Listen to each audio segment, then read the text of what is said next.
3, 2, 1. Penis music. Penis burger. Hello, everyone, and welcome to the first ShinyCast of the new year, 1995. Wow, we got so many topics. 1995. It's 1999. Get it right, you square. Oh, sorry, my bad. 1999. I forgot. Toy Story 1 already came out. This year, Toy Story 2 is coming out. And also, fucking Y2K at the end of the year. Woo! Holy shit. Yeah. We're all gonna die. Update your computers. Wow. Gregory, you have to update your computers or we're gonna fucking crash the planes. Among Gregory. Us. Anyway, Gregory, wow, itch. everyone. So Gregory. everyone's here, the usual ShinyCast crowd. We're not going to Gregory. introduce ourselves. Yeah. Have you heard of ShinyCast? It's a podcast on the internet. It fucking sucks and it's not on Spotify. That's true. Gregory, That's my you New need Year's to upload resolution. it. I will get this on Who's Spotify podcast? this year. At this point, I It's find the year it funny 1999. Our not being on podcast Spotify. is on Spotify. What is wrong with us? I know, right? I don't even know if Spotify exists in the year 1999. Gregory, IDK. you have to check WebMD to find out what's Amazon wrong with existed in 1999, Oh, goody. but it was only a bookstore, so it doesn't. It was just Jeff Bezos being Jeff Bezos, but books. Nice.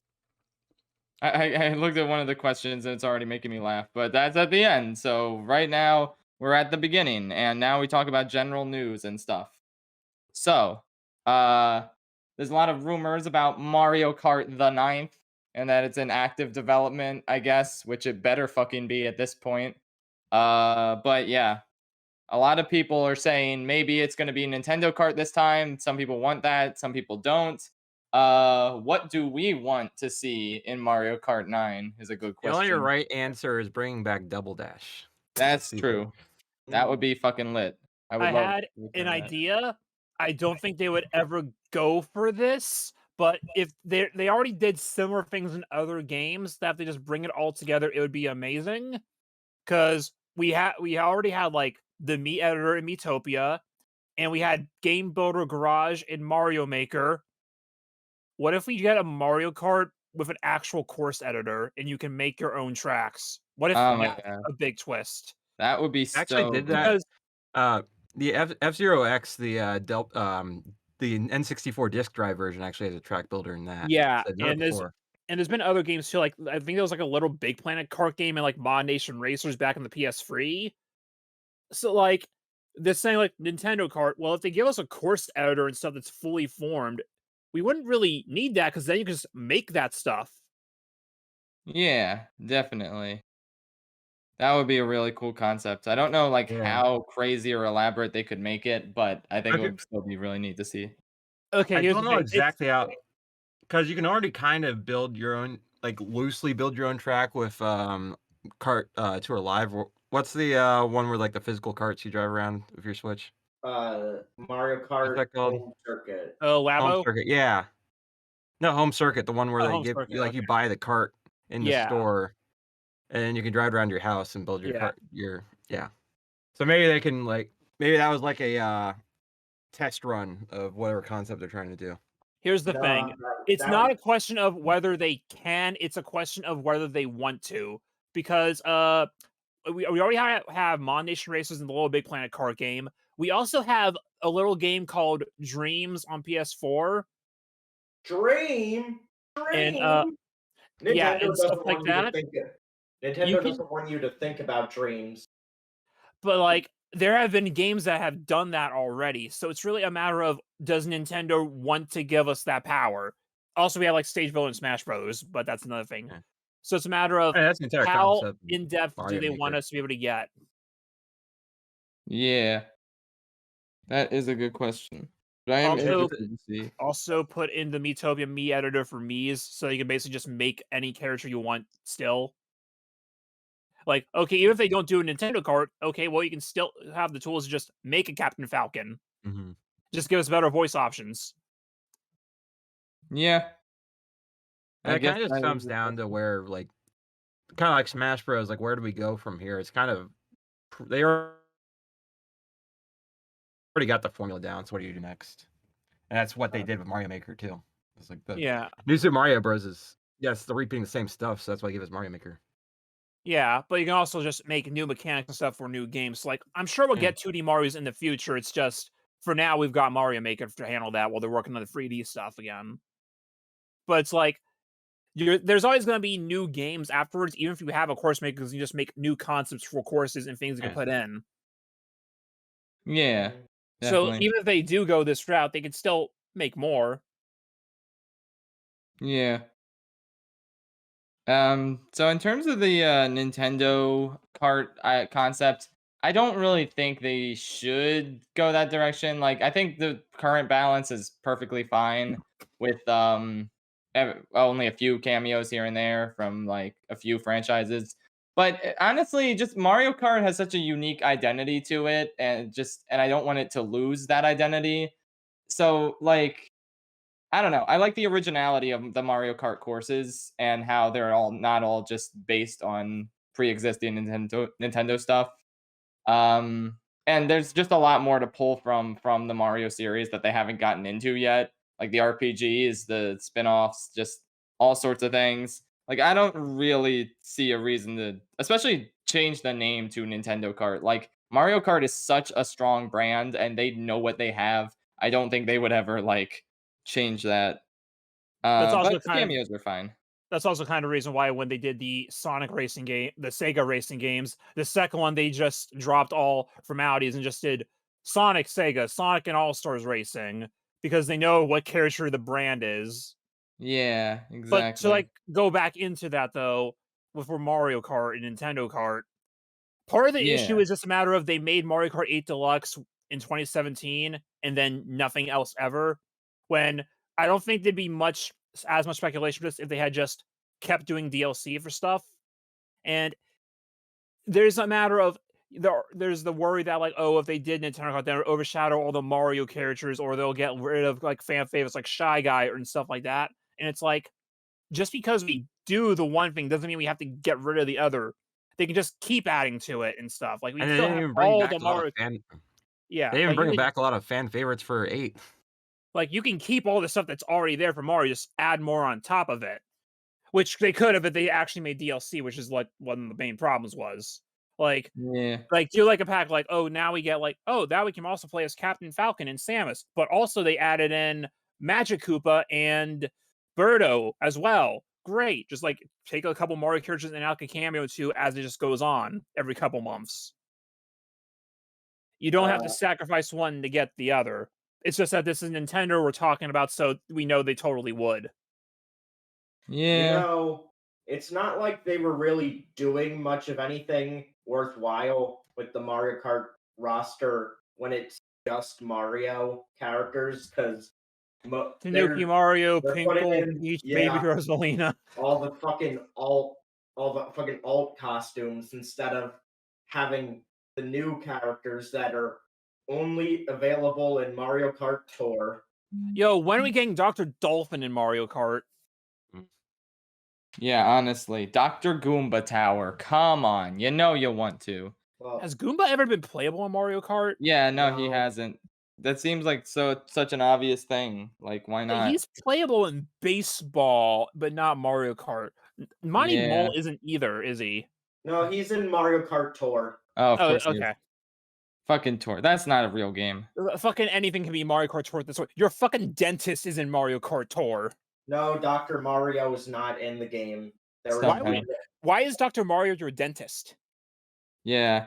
He's multi-talented. He has many degrees. I think that's called malpractice.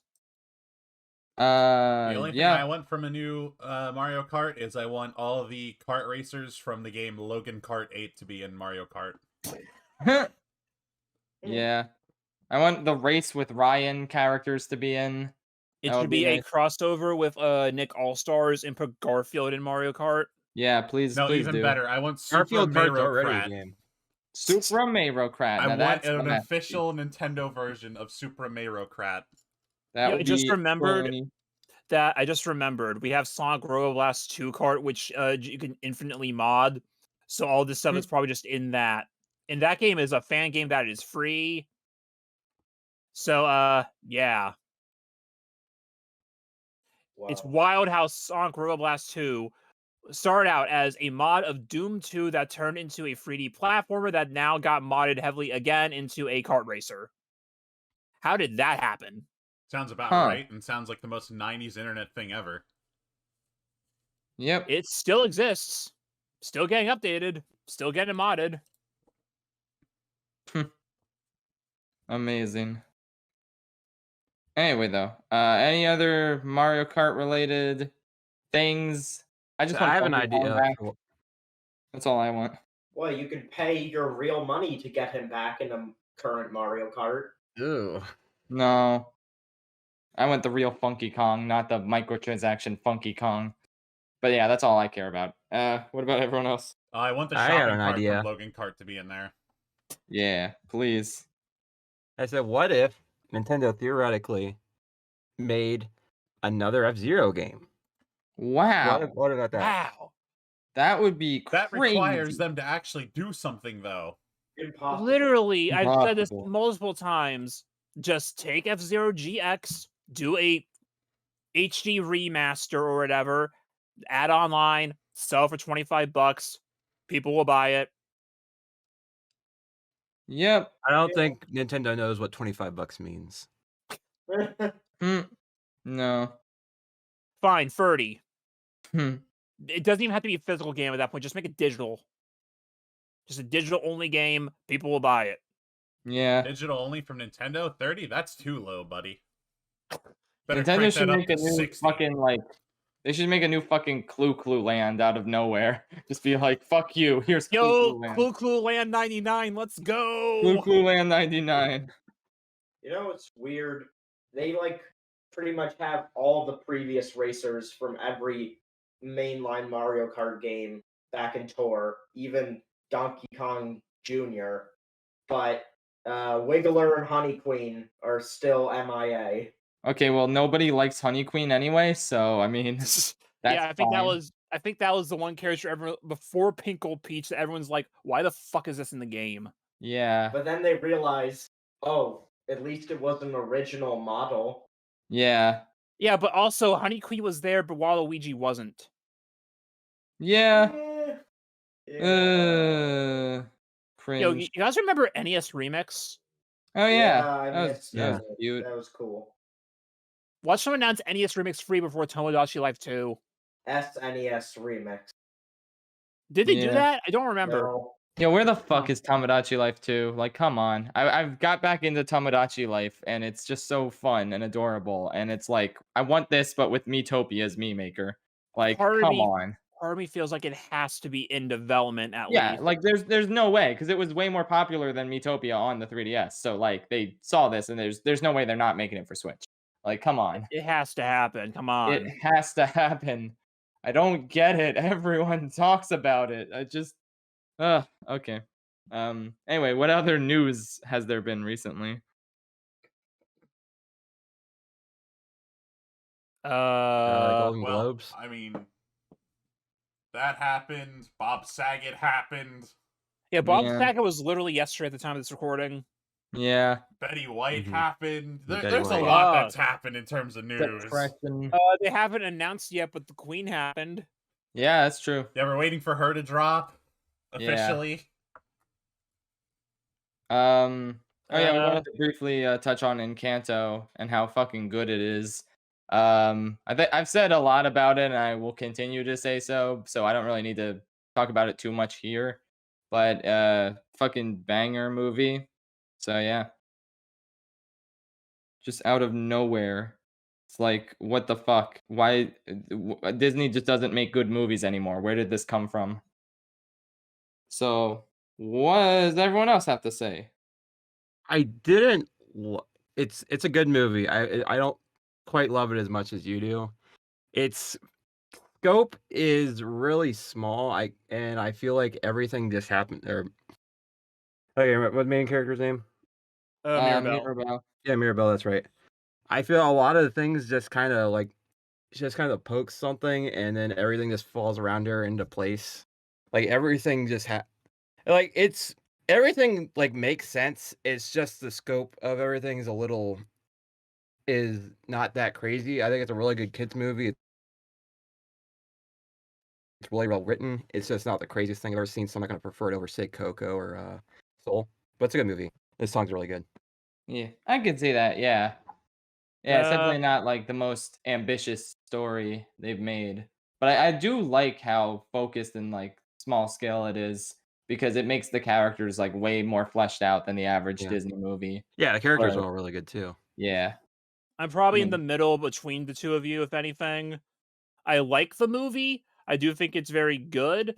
It's just a matter of I don't think it's the most impressive thing. It still feels like a Disney movie to me. It feels a little safe and like it's still good. Disney movies are still good. It's just compared to something like the Mitchells versus the Machines, I just find more impressive on a scale for what it accomplished with the animation and medium, Yeah. just the story. I yeah. and I do feel like part of like what makes Encanto as popular as it is just the fact that it is a musical. Whereas if it wasn't, I don't think it would be as big as it is. Oh yeah, for sure. Like I was thinking that earlier too. Like this really is like a musical theater lovers musical. Yeah. Like they put a lot of effort into actual choreography in an animated movie, which is very Yeah, rare. that And then I can there's definitely like give credits for that because that's good. yeah, That takes the a lot of effort songs to are do. also bangers, definitely. There's a lot of neat musical theater techniques employed in them. And it's like that's probably why it connects with me so much because I love musicals that much. And I feel like the songs do a great job of exploring the characters and their inner turmoil and that sort of thing. And they tell the story too. Like you take the songs out and you're missing parts of the story. Like that's what a good musical should Yeah, be like.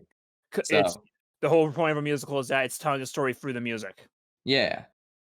I don't know why the scene that makes my eyeballs flood is just when the grandma's backstory song.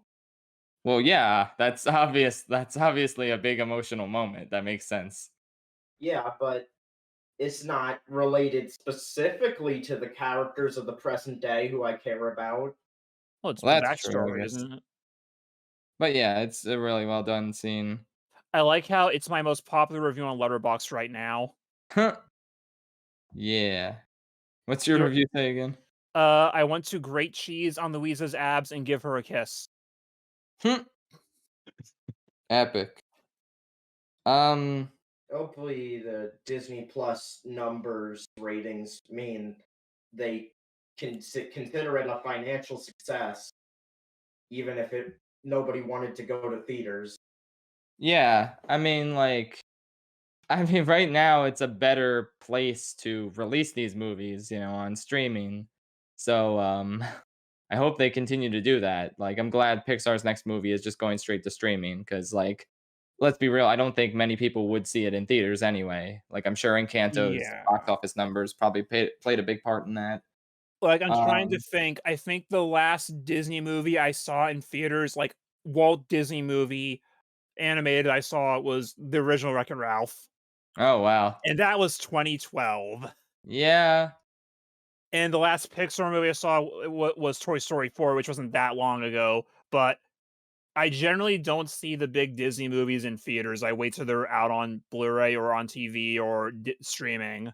yeah. I think it's convenient to put them out on streaming because that way, like, the whole family can just watch them at home, and then it's just a lot easier than having to go out and see them. Also, you gotta I figure at this point, Disney Plus is probably making bank anyway. Yeah, Well, if it's exactly. Disney, what they don't need the money.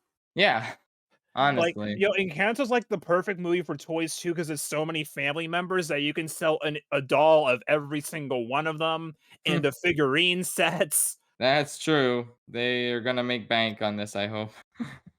The Not that I people buy hope the Disney gets more money, but I hope that Encanto in general is, like, something they pour more money into creating new stuff for because it's it's so good. it is wild though because we're talking about Disney and money, but it's like the only movie that really made money last month was Spider-Man, which is a Marvel movie which Disney owns, but technically it was a Sony movie, so Sony got a lot of that money because I think Disney's only getting like the merch money from those. So you had Spider-Man going up against Nightmare Alley and West Side Story, which were Fox movies, which are also Disney movies. So Disney actually lost last month. Yeah, that's kind of nice. Which is just wild to think about. They lost to themselves. They lost to half of themselves. I don't know. They've pretty much monopolized the industry in terms of like blockbusters, and it's fucked. Everything's fucked. But whatever. They monopolized it so well that they made a blockbuster by the guy who invented the blockbuster, and then that blockbuster lost. Yep. Amazing.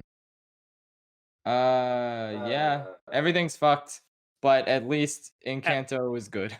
I thought the small scale and allowing to focus on the cast meant it was a much more personal journey than like Coco. Even if that one had the grander story, this one has the overall better cast of characters. You know, something I was thinking about earlier, though, with the smaller scale, that aside from the musical numbers, they could have got away with this being live action, too. Because there's nothing really crazy happening aside from the musical segments. And you got the house like moving around, too. I do think the movie would be marginally worse if it was yeah, probably. Because the colors and the overall look of the animation is just so vibrant and fantastic. I'm not saying they should have made it, because I'm not saying that at all. I'm just saying this still could have worked other than that. Like the musical sections you could not have done at all in live action, because those would not have worked. Like especially like Surface Pressure. That was the name of Louisa's song, right? Yeah. Yeah, that would not have worked in live action at all. Yeah. Yeah, I guess the story, the basic setting and the story itself would still work. And like, oh, but what about the animals? This is Disney. They made the CG realistic lion movie like 3 years ago. They could have pulled that off. It would have been dumb, but it could have happened. Which, granted, you still got the better deal with this anyway. Yeah, I don't really see that as like a detriment, like a story like that could be done in live action. Like I don't think that really matters. Like the animation is still a big part of this and how pretty it looks as a result. I was just bringing it up because that was just something I thought about earlier today. Yeah. And like you can make anything animated or live action really at any point. Right. Like the Don Hertzfeldt, It's Such a Beautiful Day, that could be live action or animated. It's more impactful animated, but it still could have technically worked live action. Yeah. And to the credit of that point, I think that it makes a lot of sense if they make this like a musical, like on Broadway, like they've done some other ones. I think it translates very well. It would it translate pretty easily. I think so, yeah. Especially with Lin, because I don't know, was Lin only in charge of the songs, or do you have other stuff behind the scenes too? He had a story credit on this. Okay. In addition to writing the songs. So I think if they ever did bring it to Broadway, he would probably be in charge of that. Yeah. And that's a natural fit, obviously. I think he influenced the subplot where Dolores is in love with the one guy who's betrothed to someone else, because that's just the same thing as Angelica in Hamilton. So I think he just kind of copy pasted that in. I made a joke about that in my YouTube poop recently. Did you see the concept art from earlier today that showed Isabella in like a cut love interest that she had that was like a wimpy nerd? Oh no, I didn't see that. Oh yeah, and someone just made the joke of, all right, who put their self-insert character in this relationship in the art book? Nice. Because I'm sure that's what happened. Yeah. Ooh boy. Your boyfriend's here. It's me. But yeah. Anything else about Encanto before we continue on? I'm waiting for you to come over to my house and literally like chain me to my chair to force me to watch it.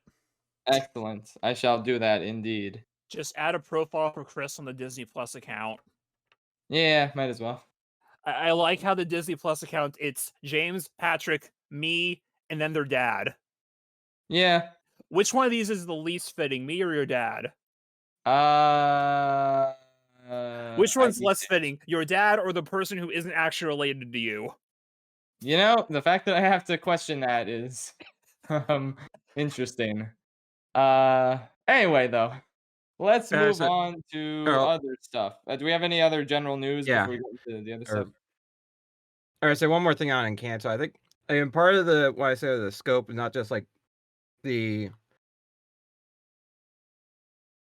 like location, but also combining that with the fact that like yeah, movies do tend to like a lot of them are like 1 or 2 days, but the fact that like outside of Bruno, they're not really in, like this is all her family members, and the fact that they're everything that happens in the movie could have happened like at any point, like her like exploring her relationships with her siblings and whatnot.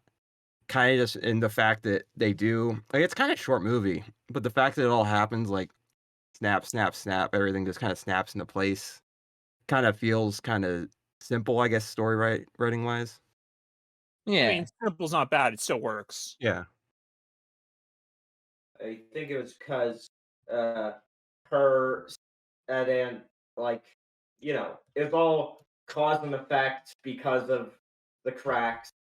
Mirabelle is self-conscious with herself, and other people have their own problems to not too much to care about Mirabelle's well-doing. Mhm. And Isabelle is the bitch. So naturally, it's like her whole adventure quest to solve the mystery of these Yeah. cracks is what causes her to actually ask about how her family members are doing, and then in turn, finally open up to her. I think the part of the problem of that though is that like she's solving the problems by accident. Like that's not her intention. Like I've heard the worst of it is when she's trying to hug her sister. Like the vision says she has to hug her sister, and so she's just her sister she fixes it as the song goes on, but like at the beginning where her sister's just trying to pour herself out and whatever her name is trying to hug her. Or like keeps saying bring it in, like, and that kind of feels the same way with each of them. Like where she like solves the problems, but it's not intentionally, so it's not like the most appealing protagonist in that way, I guess. I can definitely see that. Yeah. I think that is her intentions at some points, but then like Yeah. she's like telling Abuela off, like I don't think she doesn't have any concern for like what this might do to the house and the cracks and everything. She's like Hmm. genuinely concerned for the family's well-being at that point, and she's just like telling Abuela that she's been toxic and everything. So I think she grows into the like genuine care for everyone's well-being. Like sometimes she's focused on how to fix the miracle, but other times she's like really wants to actually help the family, and that makes that Yeah. she makes it her top priority. Like Majora's Mask. I Yeah. figured out why you like it so much. Wow, amazing. It has been pointed out before that some people said that this would also work as like making a series for it as well, because then you get more time with each character. Yeah, I can see that. Do you mean like a series like this story should have been a series, or they should just No, do a just like series of the movie? a separate series altogether, just like each Okay, character, yeah. like different things. Yeah, that does make a lot of sense, I think. Plus, That you would also be get to cool. see more of like the town and everything, and who else is there. Yeah, I think it's just such a neat little world and set of characters that I would love to see more of. Go back to the 90s era where every major movie got its own Disney Channel TV show, like Hercules and Aladdin, Yeah, and Timon and Pumbaa, and except good this time. yeah, On Disney Plus now. Lilo and Stitch the series. Yeah. Anyway, so yeah, that seems like Need more Camilo. yeah, about it. Any other general news? Movies are dumb. Movies suck. Yeah, why do we Anyway, watch them? yeah, movies suck. That's like the headline of this podcast. And speaking of headlines, now it's time for Chris's headlines. Whoa. Oh, one more news. Were we going to talk about Dread at all? We already talked about it. What? Metroid Dread. We're gonna. Oh, Have we talked I mean, about that yet? Did we talk about that? I feel like we would have talked about that in November, wouldn't we? yeah, we talked about that, I think, before. Did we? I don't remember now. Pretty sure. Well, Metroid Dread is good. Okay, we Yeah, talked yeah. about it. The banger. So, Chris, do you I have haven't some played headlines? Dread yet either. I'm waiting for That's James right. to strap me to my chair and make me play it. Oh, you know Metroid it. Dread is my game. Why have we let you add? out of that chair yet? I don't know why you have to keep getting Reeves strapped in. 'Cause Yeah, I I'm the should guy who just pushes the buttons. That's why I'm allowed my freedom to go use the bathroom and come back and get strapped back in. Okay. We gotta figure out a more efficient way to like keep you strapped to that chair forever, so I don't have to keep restrapping you there. Just make it really comfy, so he won't want to leave. Exactly. That's the plan. So, get our headlines. boy Ultra Instinct Tom Wolf to do a lockdown, so he has nothing to do but watch the movie. Hey, Chris, like, it's a 2D action. Metroid's like 2D Dead Space. I know what Metroid is. I'm gonna play it at some point. I just haven't played it yet.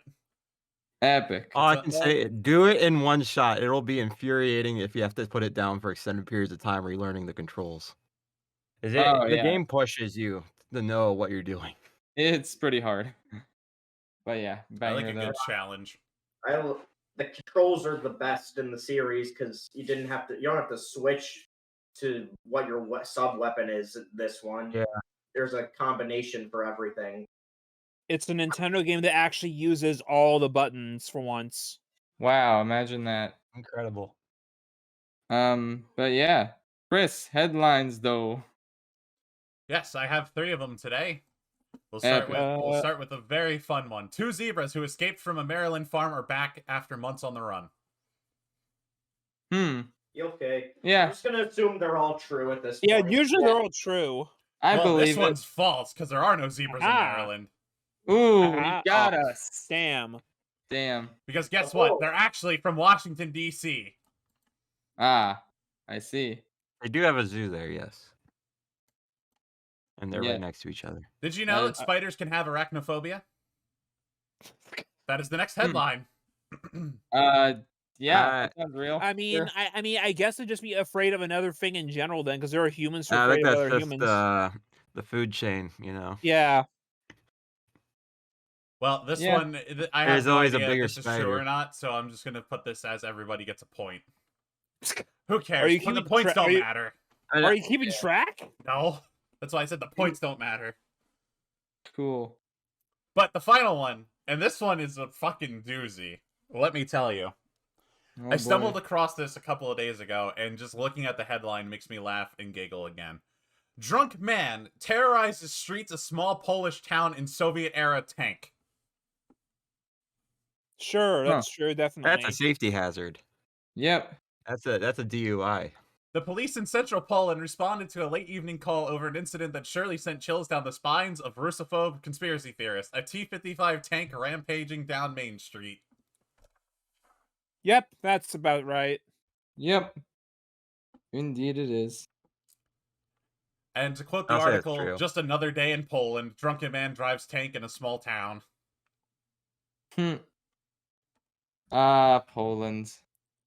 Apparently, the guy who took the tank for a joyride may end up behind bars for 2 years for driving under the influence, not for stealing the tank. Yeah, that's fine. He just borrowed it. Honestly, that seems a little generous. Yeah, seems real. Why did somebody on Twitter say when you're ready to invade Poland but realize you're already in Poland? I don't know. Like they're successful. Yeah, they did it. Congrats. There you go. There's all 3 headlines for this week. We did it, boys. Poland is no more. Woohoo! Man, wow. We did that segment really fast. And speaking of fast, you know who's fast? Sonic Fastman Hedgehog. Is he quick though? Because I feel like Shadow's quicker. No, Shadow's a faker. Shadow is either about the same speed, if not a little bit slower, but he has more combat experience. He has a gun. You know who's faster than Sonic? The villain from Sonic Forces, who I don't know the name of. You know what? Okay, you know what it is though? Shadow also has chaos control, so you can slow down time. I thought Shadow was faster. Obama also has that. And the reason is he has his slap bracelets to dampen his power. Well, the only time he ever takes those off to unleash his true potential, and he does it once ever in the ending cutscene for his story in Sonic 06. Which is also technically not non-canon now because the ending of 06 retcons the game itself. Man.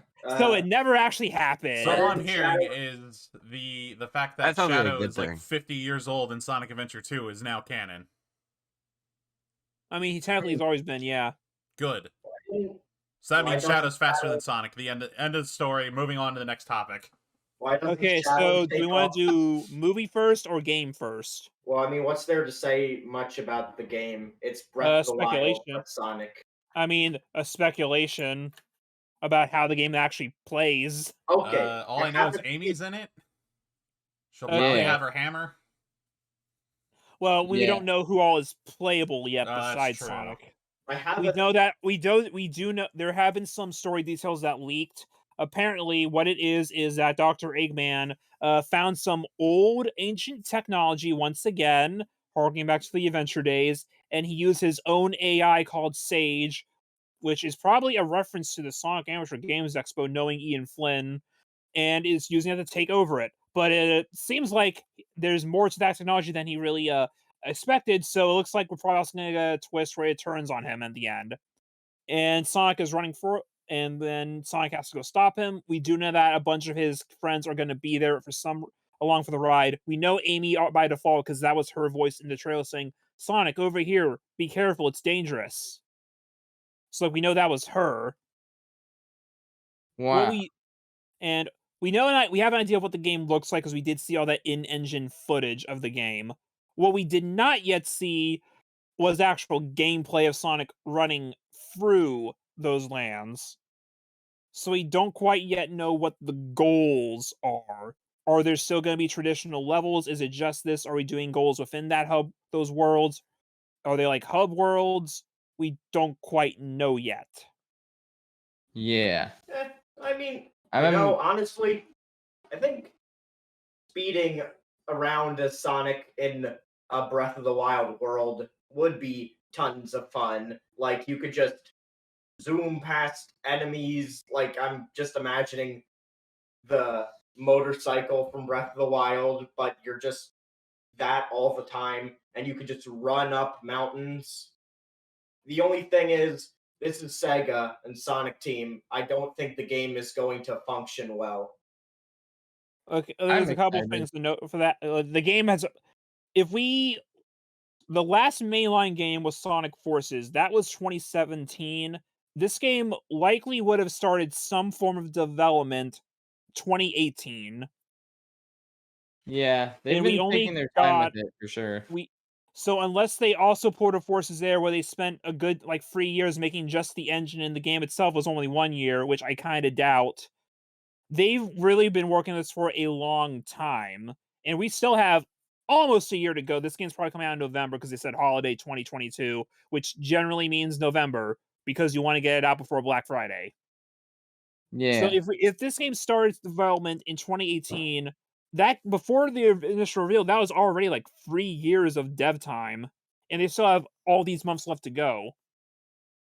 And the Yeah. only extra gameplay detail we got today was that there's going to be available in a lot more language options than we had before. So Sonic can finally be played in Brazil. Nice. We can go to Brazil to play it. Yeah, It's I mean, I don't even like Sonic, and I think this game looks really neat. I'm excited to give it a try. But my only thing is that in the past, like whenever people brought up open world Sonic, while the idea of just Sonic running for those big open worlds is cool, it's just a matter of in that traditional gameplay style, open world would just mean you make the level really big, which kind of goes against the idea of Sonic is fast and you're meant to replay the levels multiple times to go faster and faster. So if you have those big expansive explorable levels, after the first time or so, when you're just now that you're focused on just going as fast as possible, you're skipping all that. So now I'm just wondering, how do they circumvent that? What is the goal here? We don't know yet. Yeah. Yeah, I'm excited to see more of like how the game will actually play. I'm very interested. Yeah, I'm gonna make the call. We'll probably get something in March, assuming South by Southwest still happens in some form. Because I'd imagine by then they have to give us at least a gameplay trailer. Because if this does Yeah. come out in November, they need as much time as possible to then hype this up. Do you think that Tails will get off his ass and do something? So, we do know that the writer of this game is Ian Flynn, who is most famous for taking over the Sonic Archie comics after Ken Penders and made the comic actually good. And when the Archie run finally ended, he was immediately brought back on as head writer for the IDW comics. Ian Flynn knows what he's doing, so it seems like we'll finally have a story that actually knows how to use these characters again, because from what we've seen in IDW, I trust him with that. He made Amy good. Didn't know that was possible. Yeah. So I trust him for the story. We no longer have the guys from Happy Tree Friends writing the stories for Sonic games. Which, if you didn't know that, Sonic Colors, Lost World, Rise of Lyric, and Forces were written by Pontac and Graff, who are most known for Mad World and Happy Tree Friends. I did not know that, and now I want an entire Sonic thing revolving around the horrific gore of Happy Tree Friends. It's fanfiction somewhere. Do it. So if you wonder why Sonic stories the past couple years haven't been great, aside from maybe Colors and Generations, it's because the guys who did them were made Happy Tree Friends. Well, now we know. I don't think Colors and Generations had good stories. They were just good gameplay. Their stories were very simple for literal 5-year-olds. They weren't bad, but they weren't amazing. They're just focusing on the gameplay, which is what really mattered at the time. Yeah. Then you get to Forces, which was actually trying to tell a story again, and it had so many goddamn plot holes. Man. And things that just contradict itself. You want to know what's funny? In the encyclopedia that just came out, Ian Flynn had to like make a character bio for Infinite, and it had to explain what happened to him after the game. And I think what happened is he asked Sega what happened, and they probably just said, What happened? No, so he said, so Ian Flynn had to make up the excuse that after I think he then said, okay, are you going to use him again in another game? Probably not. Okay, so after the game, he was absorbed back into the Phantom Ruby. He is dead now. Yep. Rip Bozo. That sounds like some shit we would pull with a character, to be yeah. honest. Infinite died on the way back to his home planet, never to be seen again. Wait, nice. They're not even allowed to reference Infinite in the IDW comics. That's one of the stipulations they have. And those comics sprung right off of Forces, which is just hilarious that they can't even use one of the main villains of that game in the comics now. Nice. Wait, what happened to the Deadly Six after their initial game? They just poofed out of existence, but it's like Mario logic where they're fine, where the bosses. Yeah, they still exist. They just got the shit beat out of them in the game, and we won. We're home. There was the clone of Zavok in Forces, because the plot there is that all the past villains were just clones. The IDW comics did use them, and they're actually characters. Whoa. Their story arc for this time ended, but yeah, they actually got used as legitimate characters in that for a little bit. Amazing. Impressive. Yep. And that's why I trust Ian Flynn for writing this. We don't know about composer yet. It might be Tomoyo Otani. I think Jun Sano said he is working on something. No idea if that also means Crush 40 or not. So we'll have to see for that for music. I don't think T-Lopes is involved either. These are names that don't mean anything to a lot of you guys. Correct. The only one I recognize is Crush 40. Yeah. Escape from the City. That was Ted Poley and Tony Harnell. Seems neat. We would like to see more. Meanwhile, this is something pretty the thing that we can actually get legitimately excited for, because it's also soon. Yeah. The Sonic Movie 2. Hell baby. Yeah. Cinema is back. Yeah, wait, I actually am really excited for this. Like, I can't believe how much I'm looking forward to this movie. Because like I don't even I think the first Sonic movie is fine. Like it's a 6 out of 10. It's a fine movie. But like this is just like wow. It's like they actually give a shit about the games, and they're bringing it they're bringing in these elements. We got Knuckles. He looks and sounds amazing. Eggman and Stone are reunited. Like, oh my god, I don't know. Even like the lame jokes in the trailer, like there's just this comfort to them. Like I don't know. It just kind of feels like distinctly Sonic to have like jokes that are just not the best, but they're kind of like charming in how kind of lame they are. Like, I don't Like, know. I'm whenever really hyped for this. whenever there's like a line in the movie or whatever that just feels a little awkward, I just imagine what it'd be like if Roger Craig Smith said it and like, no, okay, yeah, that fits. Yeah, makes sense. Um, I don't know why I'm excited for this Hollywood schlock. It just looks so fun. It just looks fun. yeah, I know. It looks so much fun. It's like the first movie was impressive in that it was a video game movie that wasn't terrible, and it was also a live action buddy comedy movie that wasn't terrible. Yeah. Because they had to make it that way to appeal to as many people as possible. And then it turned out that it actually ended up being okay. So they got to make the sequel. And I think they also realized just how big the fan base actually is. So now they're allowed to actually pull more and more from the games. Yeah. Like, for example, like you see the emerald in the trailer, and they confirmed in interviews that that's not just a Chaos Emerald, that is specifically the Master Emerald. Because Ooh. Knuckles is tied to the story, so you have to do the Master Emerald too, because that's his backstory. And I heard or read somewhere that Idris Elba did intense research into Knuckles' backstory and character. Yep. Yeah. I hope that means he didn't read the Ken Pender stuff. I hope not. I don't even want to imagine that. Man. But to go into a Knuckles though, I'm gonna say something that might be a bit of a hot take.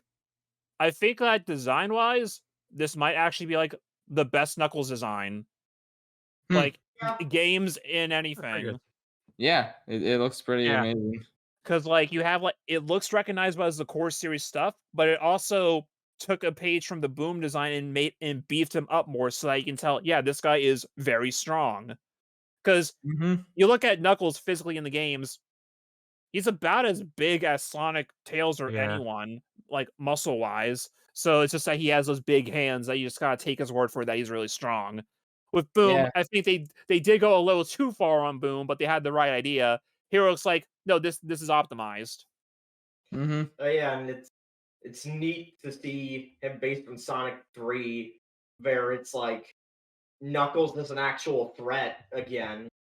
Yeah, like as someone who hasn't been following the series that much, like it's just this is the first time I've ever said to myself, "Whoa, Knuckles is badass." Like he just kind of seems like a joke in most of the modern stuff, but Yeah, it's just such a cool interpretation of him. Yeah, Knuckles got Piccolo'd once Shadow came into the picture. Yeah, that makes sense. Oh man, he's You don't even so know cool. who that is. Yeah, I know. Piccolo is the Dragon Tales character. I'm aware. You had Goku versus Piccolo, and then Vegeta shows up, and now Piccolo's just side character. He's the friend. That's what happened with Knuckles. And the real dad of Gohan. Yeah, Knuckles was originally the rival character, and then Shadow came in, and the rest is history. Man. Yeah. It's just a matter of now how many of these locations that we see in the trailer are on Earth versus in another world? Because we do see like that big temple with like the big green light coming out of it. Is that on Earth or is that actually Angel Island? And are we in Sonic's original world now at that point? Yeah. Like it's exciting to see. How many times different worlds do we go to? Do we see like other locations? Do we get to see Angel Island in full? Was that ice cap? Was that just a snowy mountain on Earth? Is it both? I think that shot was not on Earth because I think you could see the checkered board dirt. Okay. So, and I mean, they all have rings to go back and forth. So yeah. And if he goes to his own world, he can also just get more rings. I don't know what Tails' like involvement is going to be, other than just being a sidekick. We don't really know yet what the reason for him coming to Earth in the first place was, other than looking for Sonic. Like, we don't know when that post-credits scene actually happened in terms of the timeline. So we don't quite yet know what his full deal is, other than the fact that it's Tails, and he has Tails. He does have tails. And so there's that. The two of them are going to be a duo. I wonder, where does that leave Human Man? We know that he's gonna be in the movie, and we did see Atika Sumter get like a shot somewhere in there. We don't quite yet know what the role for them is. That's okay, because I don't yeah. care about them. So if they're not in it that much, I won't mind. The only other human things I can really touch on is that we do know that we saw Gun show up in the trailer, which was the military unit from Sonic Adventure 2 and Shadow the Hedgehog. Oh, interesting. So they're in the game. They're in the movie. Yeah. Yeah, I'm just really glad that Stone is back. Like, that was the most surprising thing about the first movie, was how much I loved Robotnik and Stone as a pairing. Like, I'm glad they decided to bring that back. Yeah, Stone's probably the best Eggman henchman. Yeah, honestly. Better than Orbar and Cubot, better than Biko and Deco, or whatever the names were from Sonic X. Yeah. I mean, Scratch and Grounder are iconic, but so strong. Oh my god.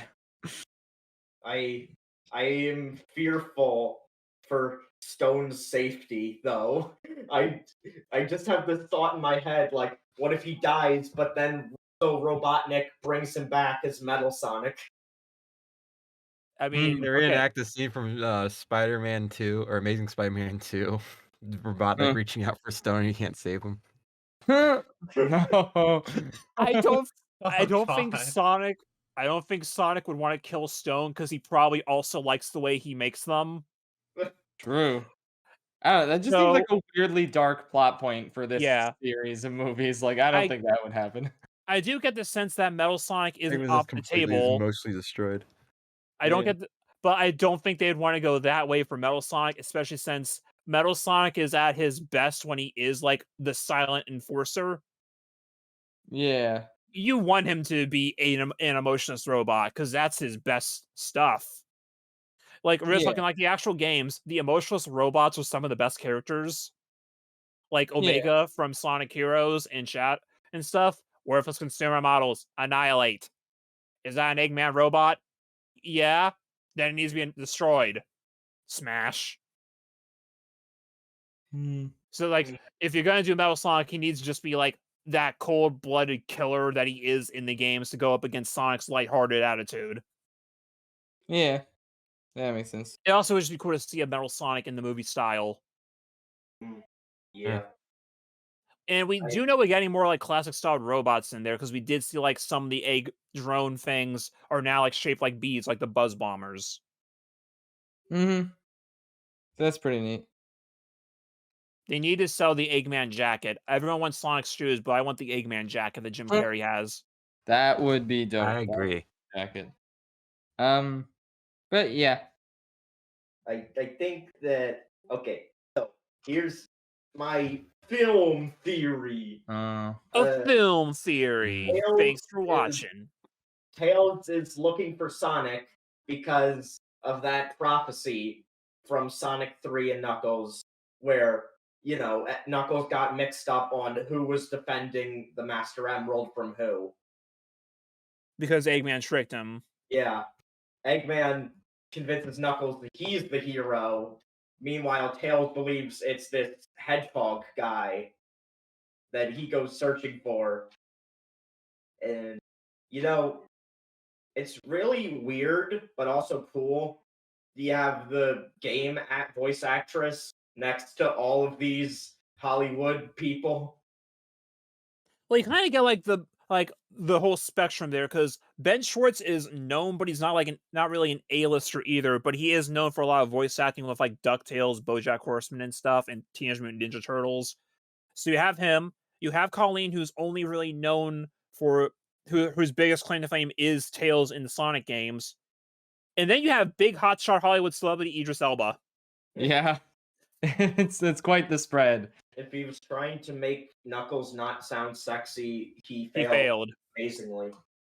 Yeah. Oh yeah, wasn't that like an early article for Sonic 2, the movie, where it's just like Idris Elba says Knuckles will not be sexy? Well, you failed. He lied. Yeah. Well, that was basically it. All I had to say for Tails. And now the theory will be the game. There'll be a tease for Shadow at the post-credit scene. I just wonder how they would even really tackle that, though. Like, what is the explanation for him even existing? That's true.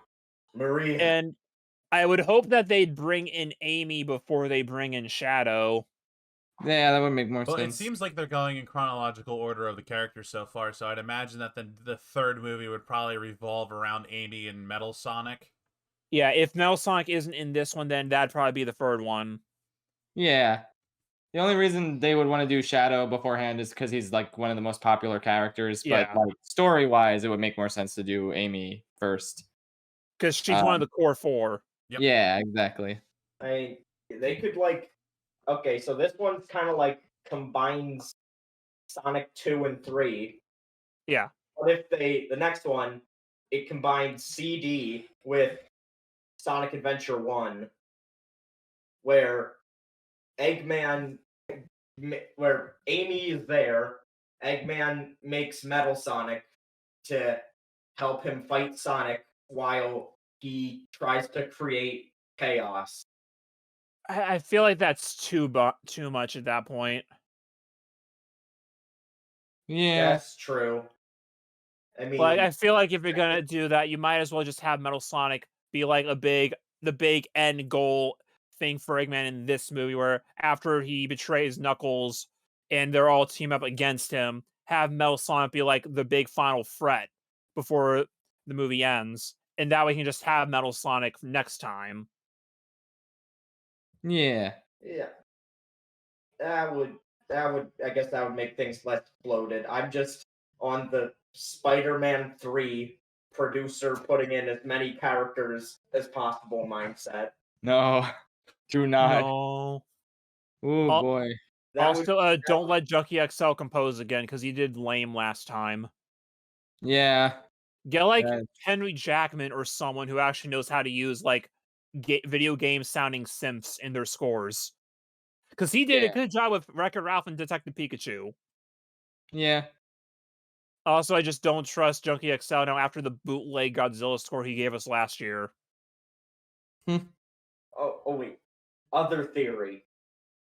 One of the post-credit scene is a tease for the next movie. The other one is all the human characters, Sonic, Tails, and Knuckles, eating at Olive Garden.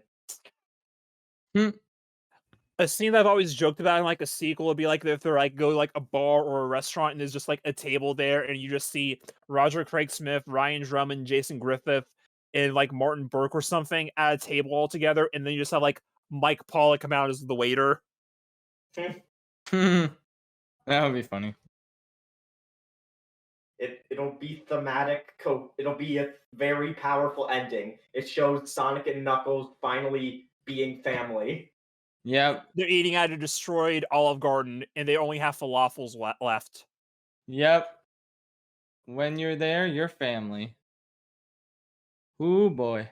And then for some reason, there's a Doctor Strange trailer afterwards. Yes. Might as well. Well, Sonic in the MCU, though. Can you imagine? Well, Iron Man was a Paramount picture before it got bought by Disney. Yep. Oh boy, all we need is for Disney to buy Sega, and then we can have. I don't think Disney would want to buy a Japanese company that makes most of its money off of pachinko machines. Yeah. Well, you don't think, but eventually Disney will buy everything. Oh no, Disney's making pachinko machines. Better to get to it sooner rather than later. Yeah, that's a fun fact for you. Sega, most of Sega's money isn't from the video games; it's from pachinko machines. That's wild. I mean, if I ever saw a Disney-themed pachinko machine, I'd probably just take a baseball bat and beat the shit out of it. Yeah. Fuck them. Just like Konami. Who? Yeah. They don't exist anymore. Who fucks Konami? They haven't been good since, I don't know. Cringe. Fucking cringe. Since Metal Gear Rising, we'll go with that. Is there any progress on them selling their IPs to Sony? Oh yeah. Yeah, did that go anywhere? I don't know. Can Sony just take Konami's IPs, please. And someone buy Castlevania, Sony Yeah. or Nintendo, whoever. So anyone? Capcom buy Castlevania. That'd make more sense. Yeah. Yeah, that'd be dope, actually. Metal Gear, that can just please. That just can be Sony. stop. Metal Gear doesn't need to continue. Like Metal Gear doesn't need to continue. Like re-release the games now and again, but like I think the story's over without Kojima. Yeah. Well, you can make more Raiden adventures. Okay, we can have more Raiden. Yeah, we have more Raiden. Well, then you gotta get Platinum back for that. Yeah, we gotta do that. I just want Senator Armstrong back, man. Yeah. Armstrong, why are you machines? Yeah, make him like Sigma and Mega Man X. He just comes back every game for no reason. Making Just the so he can mother be of the all final boss. omelets here, Jack. Somehow Armstrong returns. Armstrong, what the fuck? No. Why are you back? I just am. What the fuck is a kilometer, Jack? Oh my god, he's beautiful. Jack, I've weaponized the Statue of Liberty. Poison gas will annihilate the city in 5 minutes. Oh my god. Have a nice day. Not. Your Medal of Honor would look better on me, Jack. Yeah. Banger. Anyway, speaking of the Statue of Liberty, that was a set piece in the movie Spider-Man No Way Home, which is a movie we've watched. I don't think Chris watched it. No, I don't really Strap care him for down. spoilers Strap him either. down. Okay, well, this is a spoiler-filled discussion. There's no point. You know what? Fuck Everyone- it. While you guys discuss it, I'm going to mute and I'm going to watch it in the background while this records. Hopefully it doesn't get picked up. Sounds good. You'll definitely get it all done by the time we're done talking about it. Definitely. Anyway, Spider-Boy. It's a movie. I liked it a lot. It was fun. It was good. It ended up in my top 3 for the year, despite me being very cynical going into it. Yeah, I mean, Yeah, I was surprised at how good it was. It's definitely worried. Like the the minute they showed off early, like was a little. It's fine.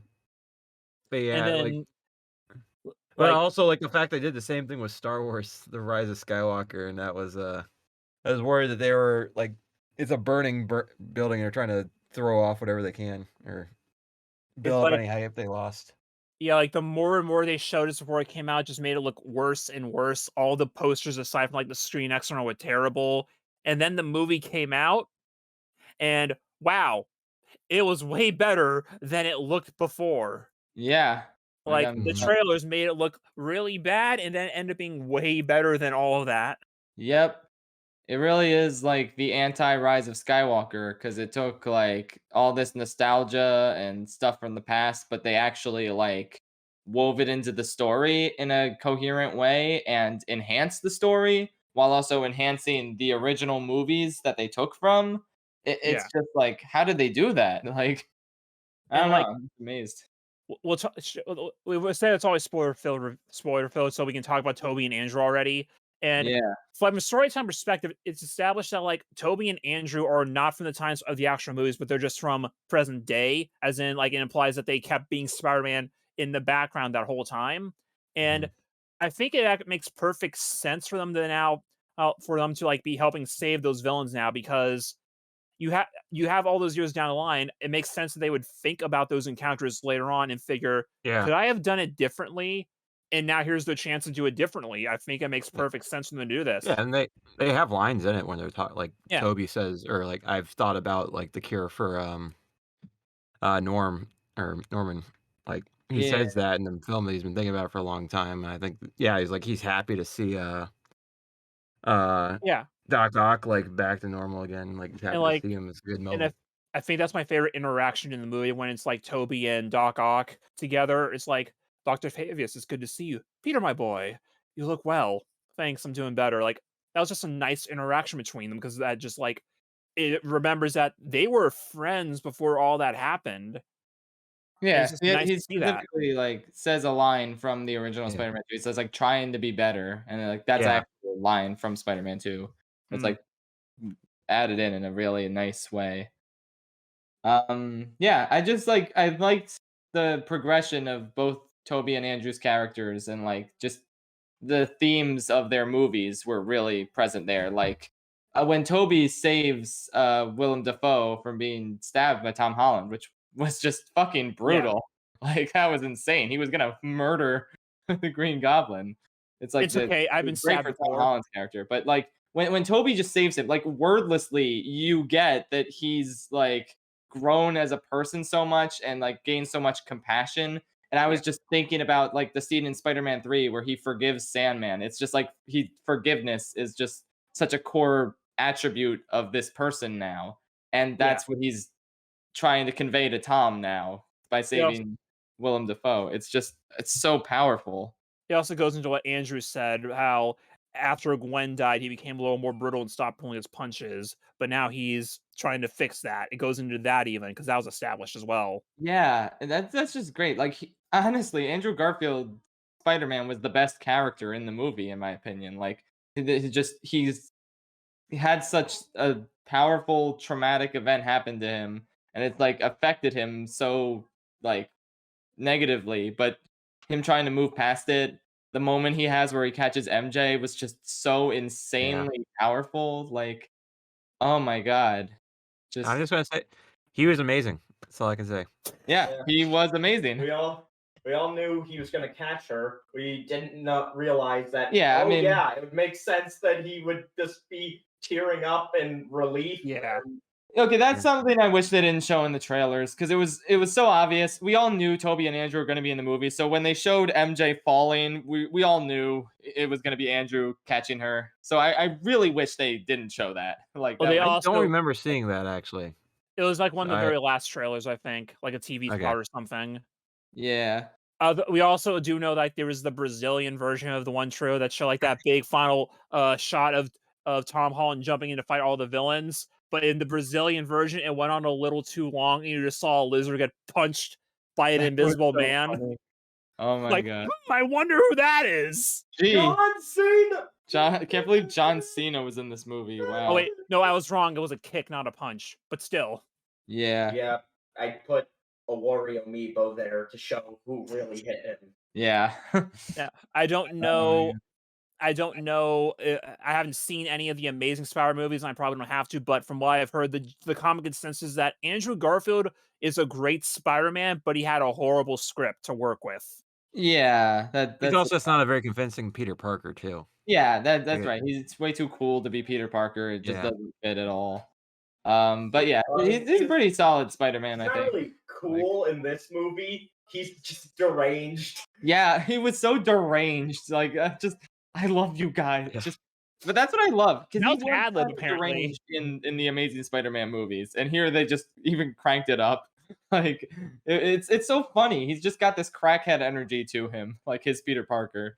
Apparently the "I love you" line was also ad-libbed. That wasn't in the script. He just said it just cause. Oh my god, Andrew Garfield's just my god, I love that guy. Just hit between this and Tick Tick Boom, like he was my favorite actor all year and everything. It's just like I'm excited to see what he does next in general. I wouldn't mind like an Amazing Spider-Man 3 if it's like good and written by competent writers. That's the like I wouldn't mind seeing more of his Peter Parker and seeing where he goes next. Like, and I think Spider-Verse proves that they can have multiple Spider-Man continuities going like in theaters at the same time, and like people will still go see them. So, well, there's also the other issue though that Spider-Verse is animated and this is live action, so there's a very obvious apparent difference between them. That's true. Yeah, there's that distinction. Because there are still people who think that cartoons are only for children and they're stupid. Yeah. I mean, one thing you have that to keep that in mind. do is nothing is stopping them, I think, from this possibly being the case. They could make the Venom universe and the Garfield Amazing Spider-Man universe the same one. That's one of the fan theories right now that might be where they go. Yeah. I don't see why not. Like, that could fit in. Perhaps. One thing that, to talk about, like, any gripes, like, one thing, like, it's a bit of a plot contrivance is they remember that Sandman wasn't a bad person, that he was that he's just had a bad deal. And when he first shows up, he's like, they remembered that. Like, he sees Peter like, Peter, it's me, Clint. Like, oh, I'm a different Peter Parker, but like, can you help me real quick? Yeah, sure. What do you need me to do? And like, he helps him. So like, it's established like he is a good person. So at the end, once Norman goes back into Goblin mode, he doesn't really have any reason to go off and follow them. Yeah. Yeah, he doesn't really have any reason to go evil at that point. He didn't have much of a reason to be there. I understand he wants the box, and he doesn't care about healing anybody else. He just wants to get home to his daughter. But he might be frustrated because he got locked in jail, though, like the clear portal prison or whatever it is that Doctor Strange has. Well, Yeah. at this point, Trick him into going to that. Well, at this point, they're already in the apartment, so that's already been done. And yeah, I there might be realized some trust issues, though. Peter easily could have just established it just by telling Electro and Sandman what was going on instead of just doing it. Well, I mean, Electro didn't want to get healed, of course. Right. But I figure Sandman, he wants the box, so to make sure that Electro doesn't end up destroying it, like he said he was going to. But that's at fair. that point, why is he fighting the Spider-Men and not stopping Electro? It's just a plot contrivance, but it doesn't really hurt the movie at all. It's just that's like the one thing that I thought about that kind of bugged me a little bit. Which, if that's the only thing that bugged me, then I think that tells you they did a good job otherwise. At least the Sandman, I'm construing what his goals are. I have no idea what the fucking Lizard wants. I don't know. The Lizard was just kind of a throwaway addition. Like, they just needed a villain from Amazing Spider-Man, so there you go. They just needed him to be there because they needed him to be in the movie. His goal is to turn everyone into lizards. Yeah. Lizards, that's it. Electro is like weirdly improved from Amazing Spider-Man 2. Like, I guess you can't go worse than that movie, but like, I don't know. I actually like enjoyed him here. Like, his motivation made way more sense in this compared to Amazing Spider-Man 2. Fell in a vat of electric eels. That'll do it. That'll do it. There's so many just great quips in this movie. Like, they all play off of each other really well, both the Spider-Man and the heroes. And it also and works because Spider-Man is the quippy hero. Yeah. So yeah, that's in character for him. Whereas others, it's like, I don't know, does Captain America really do that in the comics? I don't know. But Spider-Man, that's his whole deal. Yeah. Just the thumbs up when Ned says he promises he won't become a supervillain. Yeah. That was funny. That's apparently a reference to the fact that at one point Ned was Hobgoblin. Interesting. Oh, I thought that was just a theory. No, that was a thing that happened in the comics once, and everyone hated it, so they changed it. Oh, I didn't know Ned was a real character. Yeah. Well, to be fair, Ned in the MCU is actually just Genki from Miles Morales. Yeah, that is true. To be fair, Tom Holland Spider-Man is just white Miles Morales. I think it's funny that they cut Genki's role down in Spider-Verse because it was too similar to Ned, even though Ned was just copying Genki. Yeah. Like, that's just kind of funny. Oh, and okay, Willem Dafoe though. Holy fuck. He was better than he was in the original Raimi Spider-Man. Like, he was just he was one of the best MCU villains now, to be honest. Like, just fucking raw as shit. I mean, every line delivery is so good. Just everything about his performance. They knew what they had. They knew what they had. They knew they had to get rid of that mask immediately and just let Willem Dafoe's like face take over. Like, man. You know, at first when I saw that new design of the poster and stuff, I thought it looked terrible. But then you actually get to see it in the movie and like, oh, that's actually a lot closer to like the comic design was. Okay, I see what they're doing. Yeah, that's fine. Yeah. I mean, I didn't really get to see the new design in action because the copy we watched was super dark. I mean, the completely legal. Oh yeah. We watched the completely legal version of the movie. Definitely. Yes. But is that what Chris is watching? Perhaps. Probably. So didn't really see him with the goggles and hood on. I just loved it when he was in armor with just Willem Dafoe's head. Yeah. Oh man. Patrick and I keep quoting like lines from the final battle to each other. Just they're so iconic, like, poor Peter. Too weak to send me home to die. No. I just want to kill you myself. Attaboy. Like, this is a fucking banger. Perfect. Oh my god. It's a completely different Peter Parker, and yet the Goblin still knows where to strike for the heart. Yeah, it's just such a fucking great villain. Oh my god. Yeah. Anyway, though. I don't know. Any other thoughts about Spider-Boy? Oh man, I'm sorry. It's okay. One thing that to talk about just before we end is that it kind of sort of fixed a lot of the issues that people had with the trilogy beforehand, in that how like it removed a lot of like what the build to make Peter Parker who he really is. And Yeah. with that, this was what was kind of genius about this is that they made this movie an origin story without being an origin story. Yeah, definitely. Like, Because you've actually they didn't do Uncle Ben stuff because one of the issues was that they needed to get Spider-Man in as soon as possible with the MCU because of what was going on behind the scenes with Sony and everything. So they had to put him in Civil War. So they didn't really have time to do all the Spider-Man origin stuff. So they couldn't do it then. Okay, that's whatever. At the time, it was fine because we didn't want another origin story. But it also removed some stuff from the character. So they fixed that now by doing a big reset for him. And they made the end of the trilogy the actual origin for him. So you couldn't do Uncle Ben, so now you have Aunt May be the Uncle Ben.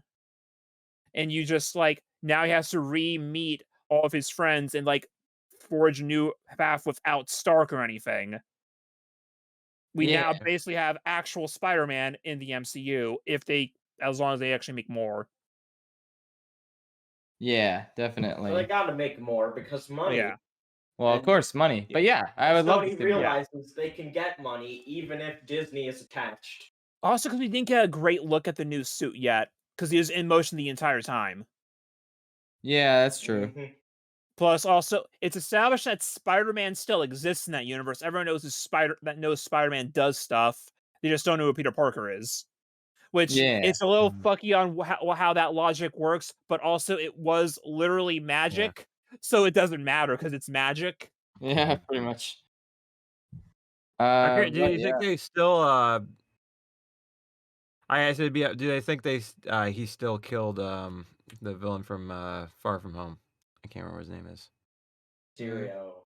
Yeah, I think Mysterio, at yeah. that So like, point, there'd still be like, I guess you still have you'd still want I think Daily Bugle like shitting on him all the time, but also like you got the like normal people who are all still mad at him too. Like, we're still gonna see that continue.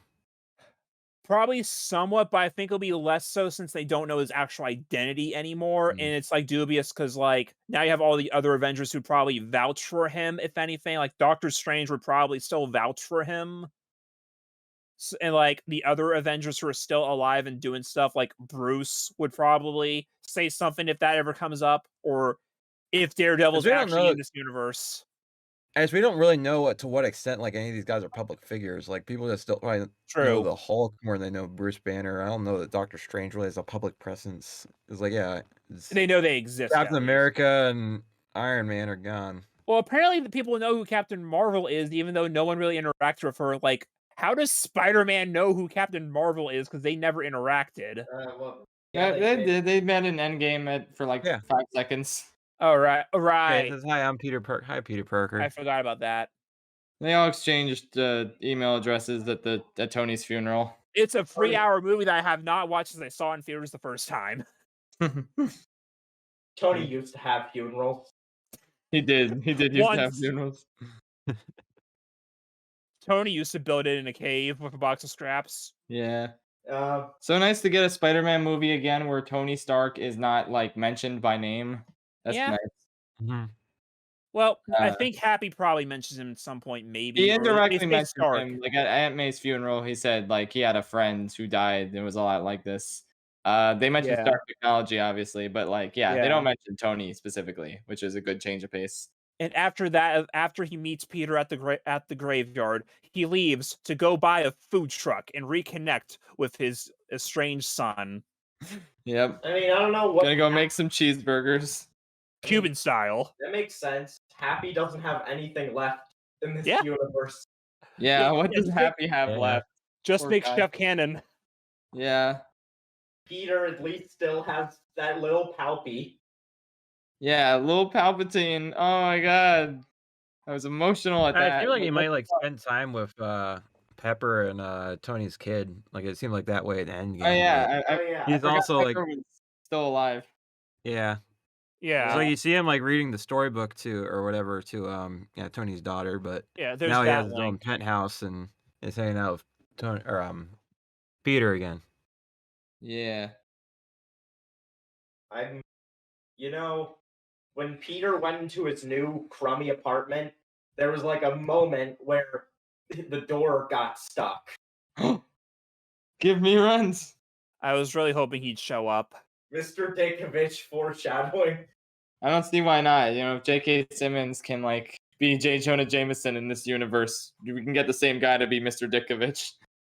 Yeah, we what a sad move. The fact that J. Jonah Jameson could just reprise his role and he could just be the same character in a different dimension. Like every other actor has to come from a different dimension, but J. Jonah Jameson, he's just always J.K. Simmons in every universe. At the same time, his character is also literally Alex Jones now too. It's basically the same thing. It's crazy. It's not the same.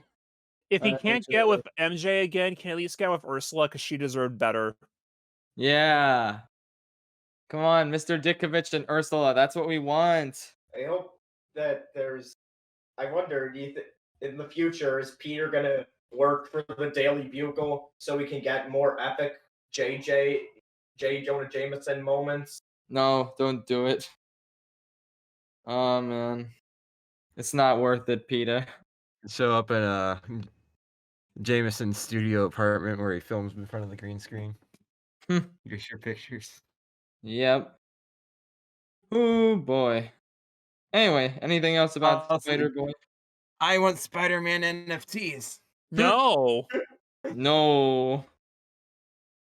Anyway. All right, so Q&A. No, silly. We didn't bring up Doc Ock once. Oh, except for the wholesomeness. Oh yeah. Yeah, we did. Well, yeah, a smashing movie. Speaking of smashing, it's time for the Smash Character of the Day episode, whatever. James, I think the link you gave me was a little dubious, and here's why. Really? Oh, why? Oh, no. There was no Spider-Man in there, except for Tobey Maguire, and then Steve from Blue's Clues showed up and said, we have to find the other fucking Blue's Clues. What the fuck did you send me? I sent you art, obviously. Now, I won't lie, I did like when Alfred Molina came in, but it wasn't him as Doc Ock, he was just Fiddler on the Roof Alfred Molina. Yeah! The icon. Epic. But movie. 10 out of 10 movie, I enjoyed thoroughly every single second of it. Even if the three Steves from Blue's Clues weren't the main characters, which they should have been. They should have. Well, now you're all caught up on the whole MCU. Congrats. So, yeah, Marth and Lucina, because we gotta do the Echo with the main guy. Oh, the two characters that I don't care for and I don't really play as. I mean, that's all I have to say about them. I've never played a Fire Emblem game. I have to take the trash out real quick, so I'm gonna do that now. You gotta take the trash out. You mean take the Fire Emblem characters out? No, it's trash night. Okay. So Martha and Lucina. So I've actually mained Marth for quite a while, like in Melee and Brawl. I mean, my main as a kid was Kirby, just because he's Kirby and Curb. But Melee, Martha's my favorite character to play as. Brawl, he also became my favorite. Just fun to quick swipe people with swords. Nowadays, Smash 4 onward, Marth is just so boring because there's 4 of him, and it's just why would you pick him over any of the others? It's just because he has the tipper. He has the tipper, which is just kind of annoying to work around at this point. Yeah. His final smash is so funny when you miss it and then just fucking kill yourself accidentally. It's wild. I like the high risk, high reward nature of his final smash. His final smash is broken because it is an instant kill in most scenarios. Yeah, but it also instantly kills you if you miss it, unless you cancel, which I'm never able to do. But like, okay, as a character, I have no opinions on Marth. I played a bit of his localized game, but I didn't get anything out of that in terms of his character. He seems like, from what Smash and Fire Emblem Heroes have taught me, he seems like generic Red good guy. He is bred as a person. I don't know if that's really the case. Because I don't know. The one Fire Emblem comic about Roy, Fired Emblem, that is my favorite interpretation of Marth. Yeah, that should be canon. Just his snooty Royal. Well, he's just Lawrence Hellman Gloucester in that comic. That's the only thing. But Marth is a character. Used to be pretty cool and unique and fun to play as, and now I don't care. Now he speaks English. Now he speaks. I miss Japanese Marth. All right, he was still much cooler when he just spoke Japanese. Lucina, I genuinely prefer playing as her. I mained her a bit in Smash Wii U. And nowadays, I prefer Roy and Chrom, so I don't really play Lucina that much. But as a character, I really like Lucina. I thought she was just such a novel addition to Smash in general. You know, it was a good idea to make her an echo of Marth. That was neat, considering the story of Awakening. In general, I just found her a very like compelling protagonist. Like her entire future was fucked up, and she's got to return, and I don't know. Good character. She's very simple, but like compelling. I love the scene where she's struggling, where she like has to put her personal. She tries to put her personal feelings aside and is about to kill Robin because of him, to prevent him from turning into Grima. Yeah. Man, it's been forever since I played Awakening, so it's like hard to remember. I'm all about Three Houses nowadays, so. But yeah, I liked Lucina. She's a very sad person. She's very sad, but yeah. She's good. But according to Palutena's guidance, she's apparently a jokester. What? Sakurai confirms that he hasn't played Fire Emblem Awakening there, even though he put 3 characters from it in. Okay. Yeah, I don't know. I guess that's Marth and Lucina thoughts. I assume no one else has thoughts on them in Fire Emblem because no one else plays Fire Emblem. Marth and Lucina they're like, of course, you know, gonna be in every Smash because Marth is the face of Fire Emblem and he's very iconic move set to Smash. Like, he probably has one of the most iconic kits because it's been copied so many times. And he invented the fucking counter. He's the only basic swordsman, like purely just melee with the sword. I guess. I just want the big man in there. The big man. Yeah, that's the only Fire Emblem guy I'd accept. Okay. Anyone else have thoughts on Marth and Lucina? Nope. Let's talk about why the big man should be in there. That's true. The big man. We need more heavies. Yeah. And the big man eats a lot of food. And speaking of food, time for the random food generator. Oh boy. Yay. We're still doing this. Yo, wait. Before you announce it, Ben, how much applesauce have you drank today? I had a couple of swigs, you know. Good. My daily but the food pyramid, I don't know. Yeah, I had enough. Okay, well, that's epic.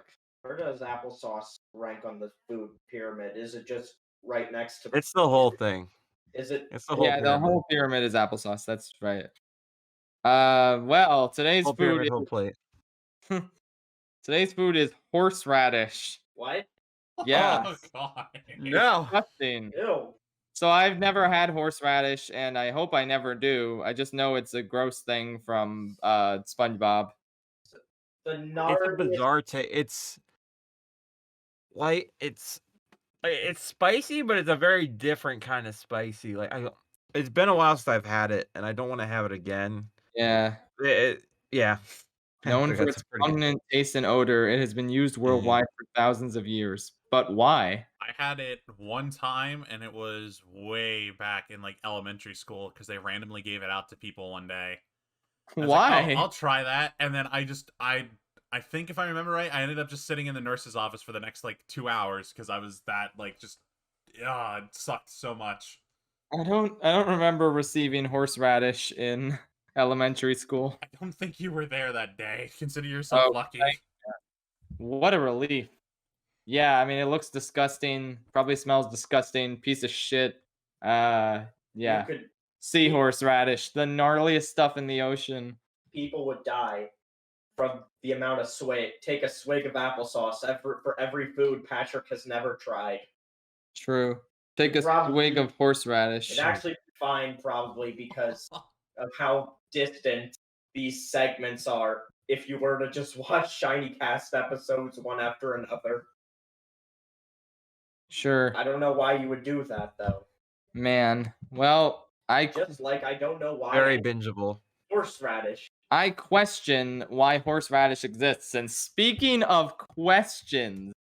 Oh, good. I came just in time. Boy, I have the answer for you, buddy. Oh, yeah. William Horseradish. Oh yeah, what is your opinion on Give us the answer to Patrick's question of horseradish.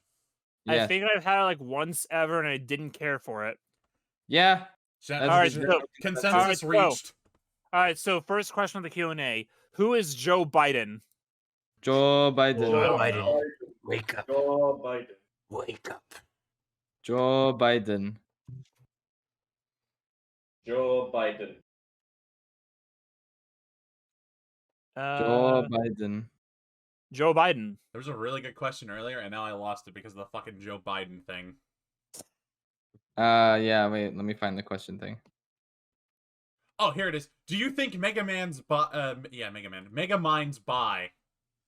Yeah. Probably. Look at it. Okay. I mean, you see those boots that man wears? Yeah. Ooh, yeah. Custom made leather baby back. Leather made baby back. Minion does pick out all his outfits for him, though. That is true. That's true. They're gay for each other. They're in love. I got a good question here. Do you guys like bread? Yes. Oh, don't even get Patrick started. I don't think he even had any meat on his burger. It was just bread. Patrick only eats bread. I'm bread connoisseur, you see. Oh my god. Which kind of bread we talking? Are we talking the metaphorical, let's get that bread money type of bread, or are we talking, just wheat bread? Yes. Okay, so you have your plain white bread. There's only one good company that makes plain ass white bread. That is Bimbo. And now there's another type of white bread that's made by Wonder. They're a pretty good brand too. Ricky Bobby drove for them. Wow. I will say though, Pepperidge Farm makes these like swirl things with bread, where they put in like cinnamon and like all kinds of other like spices and like strawberry and shit into it, and they're really fucking good. Nice. I like Olive Garden breadsticks. When you're there, your family. Yeah, you ate 4 of them the last time we were there. Yeah, because they're fucking great. I only had 2. Now I want Olive Garden. James, let's go to Olive Garden before we stream.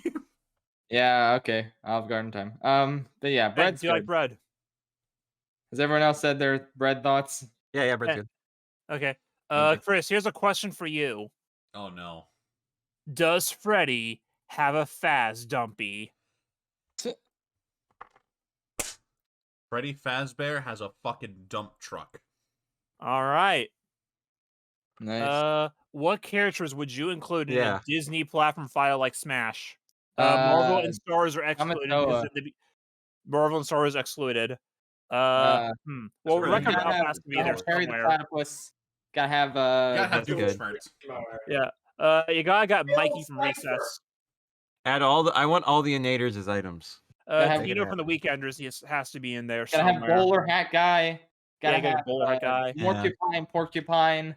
Gotta have Bobby from a Goofy movie. Bill Cipher. He's also the final boss and a playable character. You gotta get Pete because he won the Hunger Games. That's true. Gotta get. What about Mirabelle? No. Did she do it? No, what if they added? What if they added Sonic from Wreck-It Ralph? Yeah. There you go. That's dope.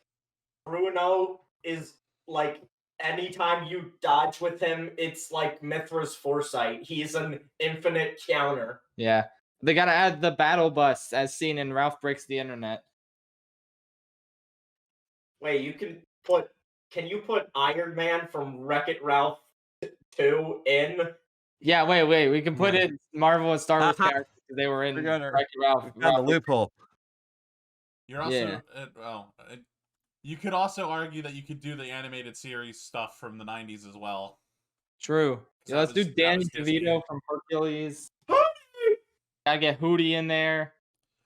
I need Hercules in there though, because oh man.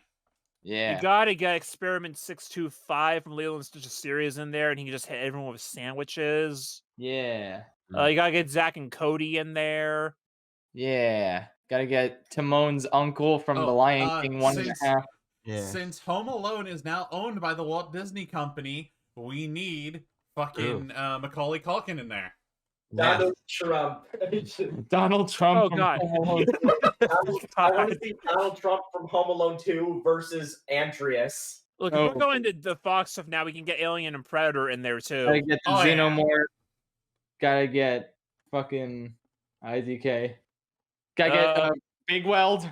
Is Roger Rabbit eligible? Yo, Sid Sloth is eligible. Yes. Wait, is Big Weld? Yeah, Big Weld, because it's Fox. So yes. Gotta get Sid the Sloth so he can fight Bruno. Bowser from Wreck-It Ralph. Yeah.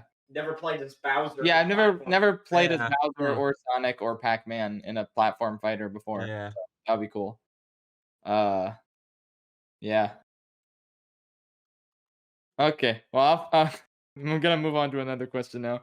What is your preferred wait, James, the ultimate final boss. Are you ready for this? Yeah. Ronald Reagan, because he apparently is in some form of a Disney thing. Oh, what? Okay, so he hosted the grand opening of Disneyland in 1955.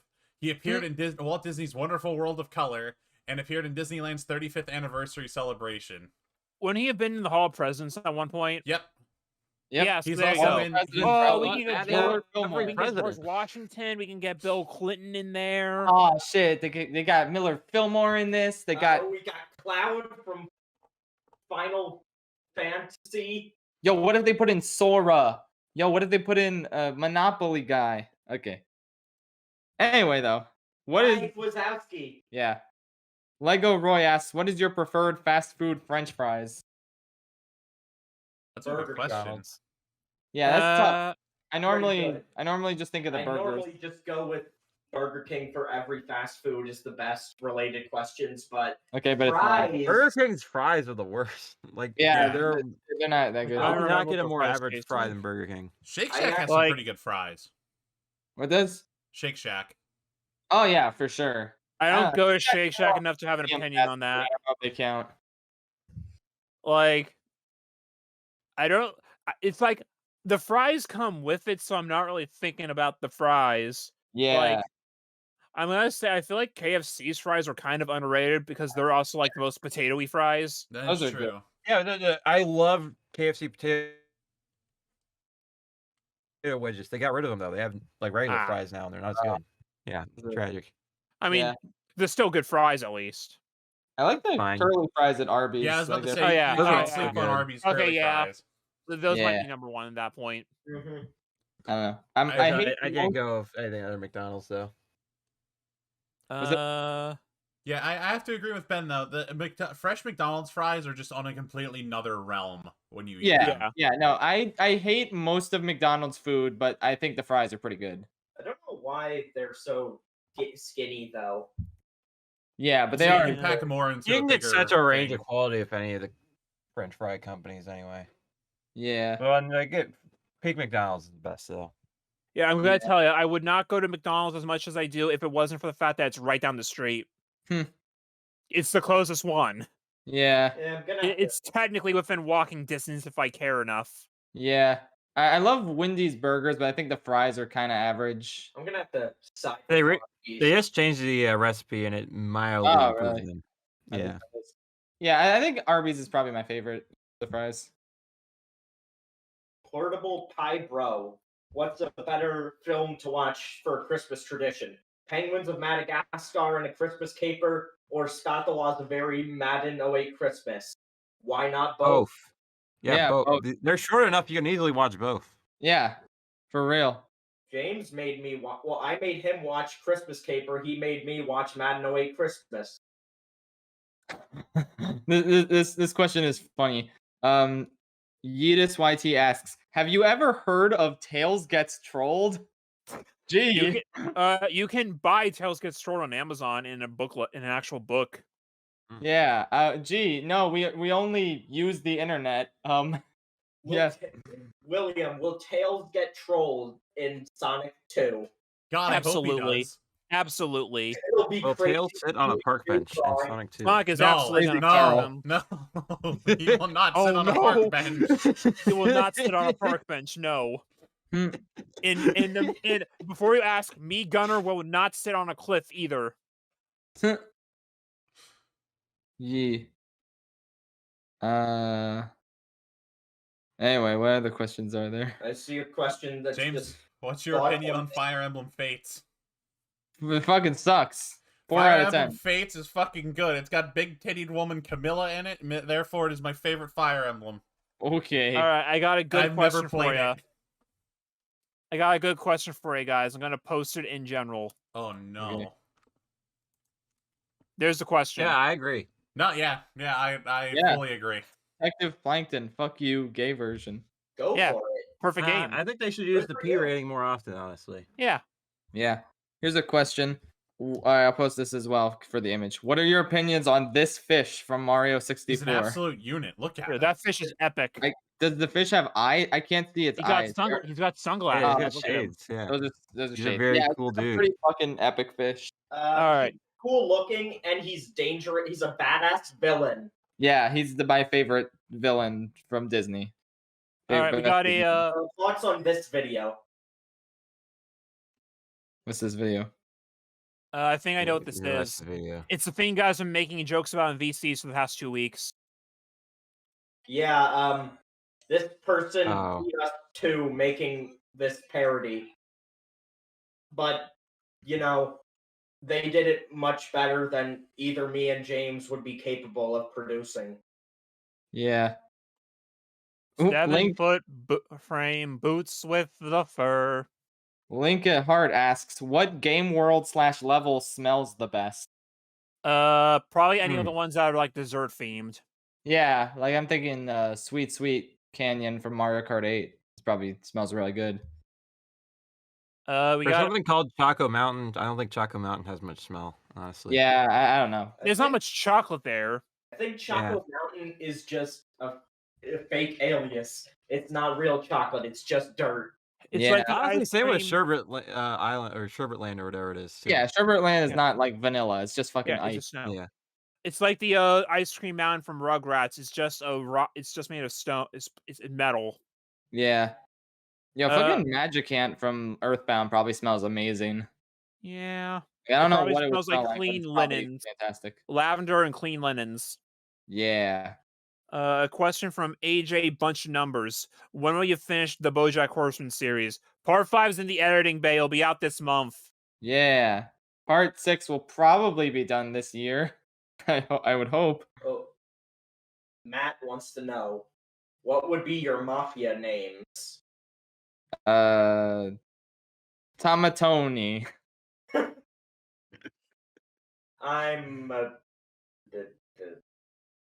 I'm Papa G. Okay. Giuseppe. Nice. Chris, Ben, what are your mafia names? Clyde! What? What? Clyde. There you go. That's my mafia Right. name, just Clyde. I have the least creative name ever.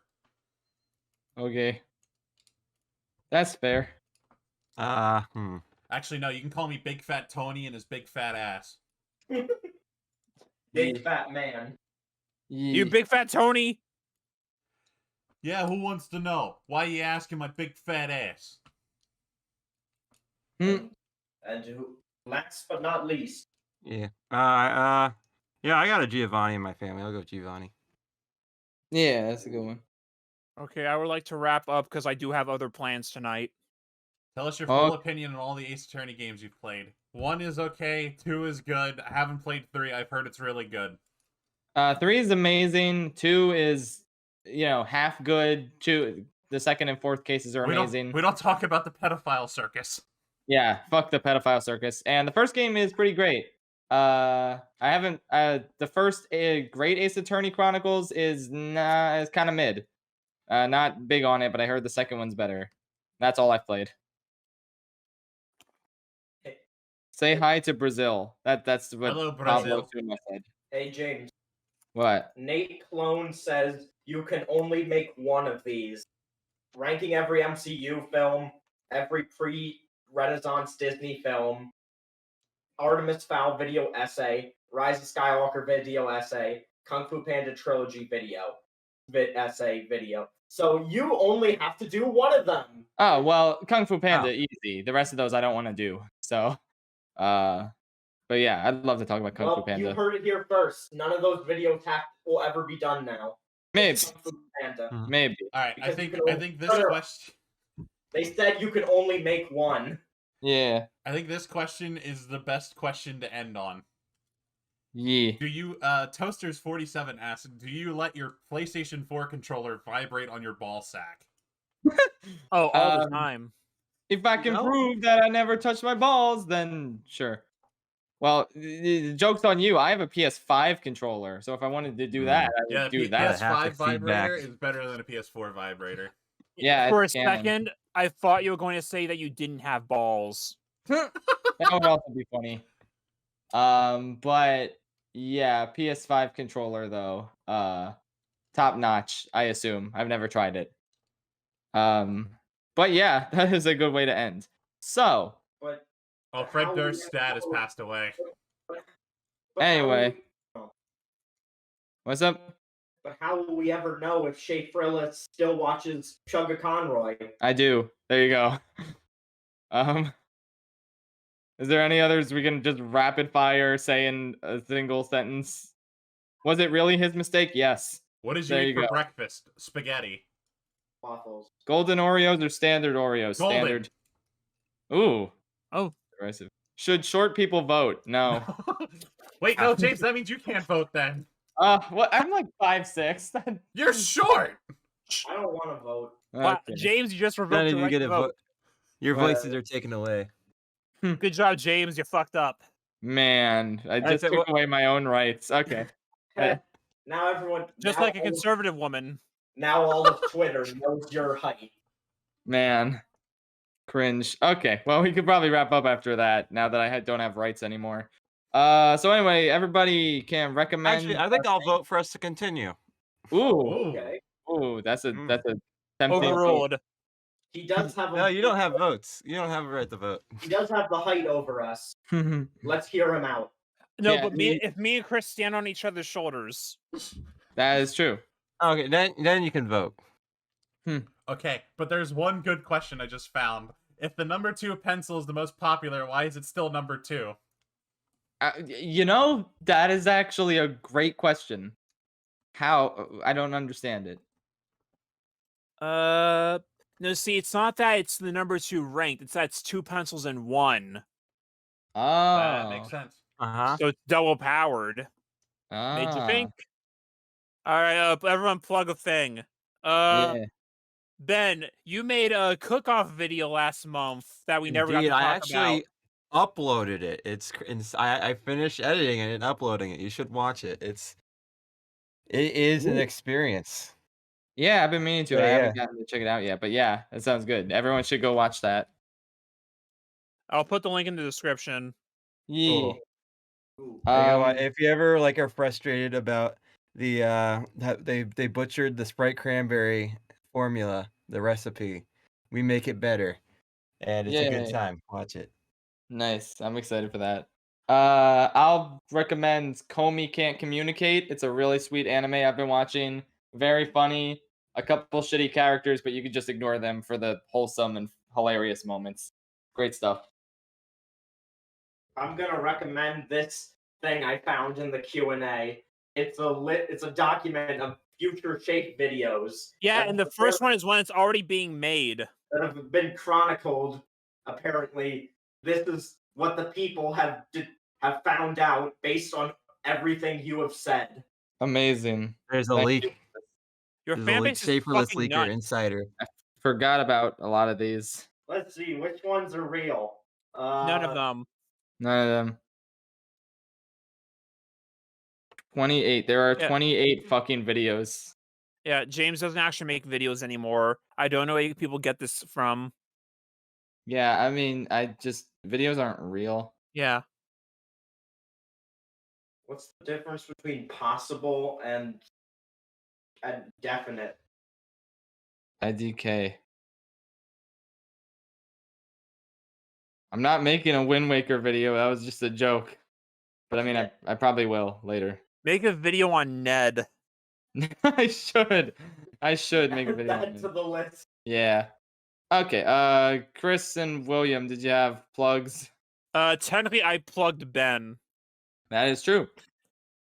So Ben, do you have a plug technically? Because plug with you.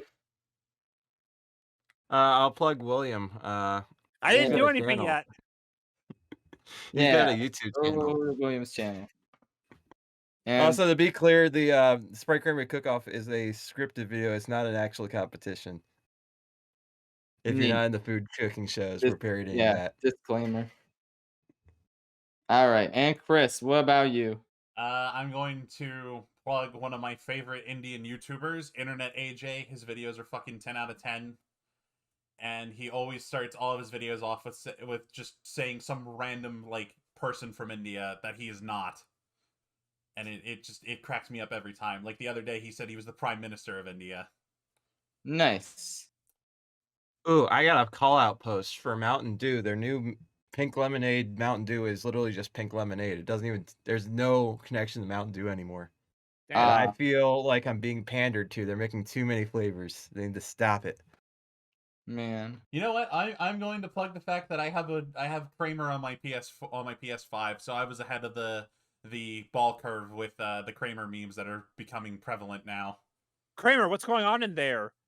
Jerry, we're on some guy's PS5, Jerry. Ray tracing, Jerry. Ray tracing. And the fucking Elmo meme is a banger. This is just so good. Okay, well, that seems like about it. So, bye. Bye, everybody. You should come watch Persona 4 on my channel. Yeah, watch us stream. At some point.